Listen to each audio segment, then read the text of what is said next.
According to the order of operations, first we have to do parentheses, then exponents, then multiplication or division, and finally addition or subtraction.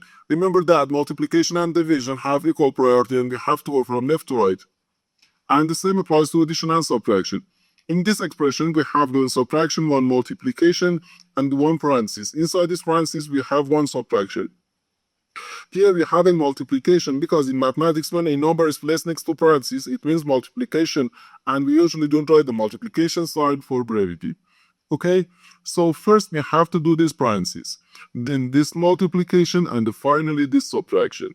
Okay, inside this parentheses we have 2 minus 5, which gives us negative 3.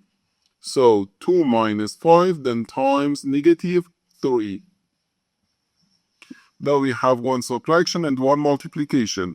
According to the PEMDAS, multiplication has higher priority than subtraction because multiplication comes before subtraction.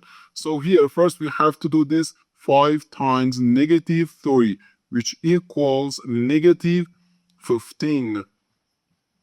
So 2 minus negative 15. Negative times negative gives us positive.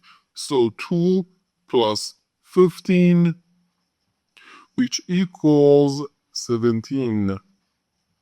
And this is our final answer to this problem.